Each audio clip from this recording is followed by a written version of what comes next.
നമസ്കാരം. മലയാളി വാർത്തയിലേക്ക് സ്വാഗതം. വീണ്ടും ഒരിടവേളയ്ക്ക് ശേഷം മുന്നറിയിപ്പ് കേന്ദ്ര കാലാവസ്ഥാ വകുപ്പിന്റെ വരികയാണ്. സംസ്ഥാനത്തുടനീളം ഇന്ന് നേരിയ മഴയ്ക്ക് സാധ്യതയെന്നാണ് കാലാവസ്ഥാ വകുപ്പിന്റെ മുന്നറിയിപ്പ്. എന്നാൽ ഒരു ജില്ലകളിലും പ്രത്യേക മുന്നറിയിപ്പോ അലേർട്ടുകളോ നൽകിയിട്ടില്ല. നാളെ വടക്കൻ ജില്ലകളിൽ മഴയുണ്ടാകില്ലെന്ന് കേന്ദ്ര കാലാവസ്ഥാ വകുപ്പും അറിയിച്ചിട്ടുണ്ട്. മഴ മുന്നറിയിപ്പിനേക്കാൾ ഉപരി ഏറ്റവും കൂടുതൽ കള്ളക്കടൽ ജാഗ്രതാ നിർദ്ദേശമാണ് കേന്ദ്ര കാലാവസ്ഥാ വകുപ്പ് പുറപ്പെടുവിച്ചിരിക്കുന്നത്. ദേശീയ സമുദ്രസ്ഥിതി പഠന ഗവേഷണ കേന്ദ്രവും കള്ളക്കടൽ ജാഗ്രതാ നിർദ്ദേശം ഏർപ്പെടുത്തിയിട്ടുണ്ട്. തിരുവനന്തപുരത്ത് കാപ്പിൽ മുതൽ പൊഴിയൂർ വരെയും, കൊല്ലം ആലപ്പാട്ട് മുതൽ ഇടവ വരെയും, കോഴിക്കോട് ചോമ്പാല മുതൽ രാമനാട്ടുകര വരെയുമാണ് കള്ളക്കടൽ ജാഗ്രതാ നിർദ്ദേശമുള്ളത്. തീരങ്ങളിൽ 0.7 മുതൽ 1.0 മീറ്റർ വരെയും, കന്യാകുമാരി ജില്ലയിലെ നീരോടി മുതൽ ആരോഗ്യപുരം വരെ തീരങ്ങളിൽ 1.0 മുതൽ 1.1 മീറ്റർ വരെയും ഉയർന്ന തിരമാലകൾക്ക് സാധ്യതയുണ്ട്. കടലാക്രമണത്തിന് സാധ്യതയുള്ളതിനാൽ മത്സ്യത്തൊഴിലാളികളും തീരദേശവാസികളും ജാഗ്രത പാലിക്കുക. ഇനി കള്ളക്കടൽ ജാഗ്രതാ നിർദ്ദേശങ്ങൾ ഇപ്രകാരമാണ്. കടൽക്ഷോഭ രൂക്ഷമാകാൻ സാധ്യതയുള്ളതിനാൽ അപകട മേഖലകളിൽ നിന്ന് അധികൃതരുടെ നിർദ്ദേശാനുസരണം മാറി താമസിക്കണം. ചെറിയ വള്ളങ്ങളും ബോട്ടുകളും കടലിലേക്ക് ഇറക്കുന്നത് ഈ സമയത്ത് ഒഴിവാക്കേണ്ടതാണ്. കള്ളക്കടൽ പ്രതിഭാസത്തിനും ഉയർന്ന തിരമാലയ്ക്കും സാധ്യതയുള്ള ഘട്ടത്തിൽ കടലിലേക്ക് മത്സ്യബന്ധന യാനങ്ങൾ ഇറക്കുന്നത് പോലെ തന്നെ അപകടകരമാണ് കരയ്ക്ക് അടുപ്പിക്കുന്നതും. ആയതിനാൽ തിരമാല ശക്തിപ്പെടുന്ന ഘട്ടത്തിൽ കടലിലേക്ക് ഇറക്കുന്നതും കരയ്ക്ക് അടുപ്പിക്കുന്നതും ഒഴിവാക്കേണ്ടതാണ്.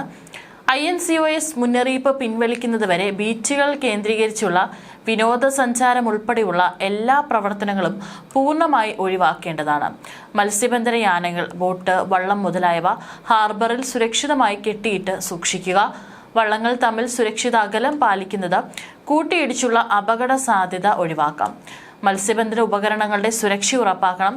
ബീച്ചിലേക്കുള്ള യാത്രകളും കടലിൽ ഇറങ്ങിയുള്ള വിനോദങ്ങളും പൂർണ്ണമായി ഒഴിവാക്കുക.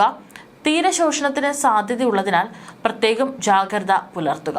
ഈ നിർദ്ദേശങ്ങളൊക്കെ തന്നെയാണ് കള്ളക്കടൽ ജാഗ്രതാ നിർദ്ദേശത്തിന്റെ ഭാഗമായി സമുദ്രസ്ഥിതി പഠന ഗവേഷണ കേന്ദ്രം അറിയിച്ചിരിക്കുന്നത്. അതിനാൽ തന്നെ ഈ നിർദ്ദേശങ്ങളെ വളരെ നിസ്സാരവൽക്കരിക്കരുത്. കൃത്യമായി തന്നെ മഴ മാറി അല്ലെങ്കിൽ മഴ മുന്നറിയിപ്പ് അധികം ഇല്ല എന്ന് കരുതി ഈ നിർദ്ദേശം പാലിക്കാതിരിക്കരുത്. കൃത്യമായിട്ട് കടലിലിറങ്ങിയുള്ള വിനോദങ്ങളും മറ്റും പൂർണ്ണമായി ഒഴിവാക്കേണ്ടതാണ്. കൂടാതെ അടുത്ത മണിക്കൂറിൽ എല്ലാ ജില്ലകളിലും അലേർട്ട് പറഞ്ഞിട്ടില്ല എന്നുണ്ടെങ്കിലും ഒറ്റപ്പെട്ട മഴയ്ക്കുള്ള സാധ്യതയുണ്ട്.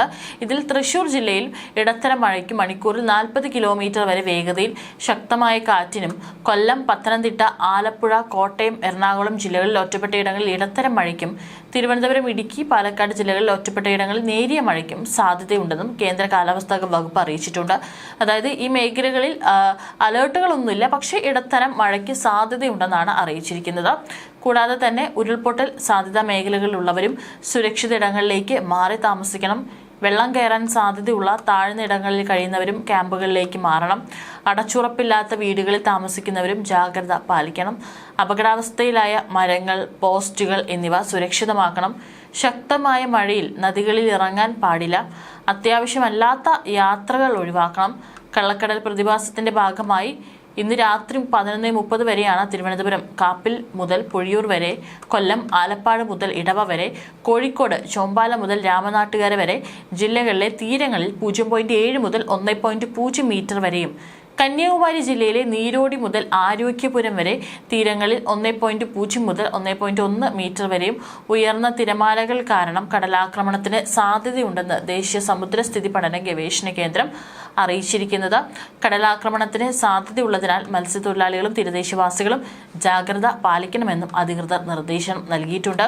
കടൽക്ഷോഭ രൂക്ഷമാകാൻ സാധ്യതയുള്ള സമയങ്ങളിൽ അപകട മേഖലകളിൽ നിന്ന് അധികൃതരുടെ നിർദ്ദേശാനുസരണം മാറി താമസിക്കുക. ചെറിയ വള്ളങ്ങളും ബോട്ടുകളും കടലിലേക്ക് ഇറക്കുന്നത് ഈ സമയത്ത് ഒഴിവാക്കേണ്ടതാണ്. നിലവിൽ സംസ്ഥാനത്തെ എല്ലാ ജില്ലകളിലും ഗ്രീൻ അലേർട്ടാണ് നൽകിയിരിക്കുന്നത്. പൊതുവെ ഒരാഴ്ചയായി വിവിധ പ്രദേശങ്ങളിൽ ഒറ്റപ്പെട്ട മഴയൊഴിച്ചാൽ മറ്റിടങ്ങളിൽ കനത്ത ചൂടാണ് അനുഭവപ്പെടുന്നത്. തുലാവർഷത്തിന്റെ ഭാഗമായി മഴ ഇനിയും ഉണ്ടാകുമെന്നാണ് പ്രതീക്ഷിക്കുന്നത്. കനത്ത മഴയെന്ന പ്രവചനവും യെല്ലോ അലേർട്ട് പ്രഖ്യാപനവും മുടങ്ങാതെ വരുമ്പോഴും ആവശ്യത്തിന് മഴ കിട്ടാതെ തുലാവർഷ തുടക്കത്തിലെ കൊല്ലം ജില്ലയിൽ വളരെ കുറവ് മഴയാണ് രേഖപ്പെടുത്തിയത്. തകർത്ത് പെയ്തിട്ടും ജില്ലയിൽ 26% മഴയുടെ കുറവുണ്ടായതാണ് കേന്ദ്ര കാലാവസ്ഥാ വകുപ്പിന്റെ കണക്ക്. എന്നാൽ മറ്റു പല ജില്ലകളിലും ശക്തമായിട്ടുള്ള മഴ തന്നെ ലഭിച്ചിട്ടുണ്ട്. അപ്രതീക്ഷിതമായിട്ടുള്ള മഴ മുന്നറിയിപ്പ് നിലവിൽ ഇല്ല എങ്കിലും ഒറ്റപ്പെട്ട മഴയ്ക്കുള്ള സാധ്യതയുണ്ട്. ഈ പറയുന്ന കടൽക്ഷോഭത്തിന് സാധ്യതയുണ്ട്. അതുകൊണ്ട് തന്നെ കടലിലിറങ്ങിയുള്ള വിനോദങ്ങൾ പൂർണ്ണമായും ഒഴിവാക്കണം എന്നാണ് ഏറ്റവും വളരെ പ്രധാനമായിട്ട് കാലാവസ്ഥാ വകുപ്പിന്റെ പ്രവചനത്തിൽ പറഞ്ഞിരിക്കുന്നത്.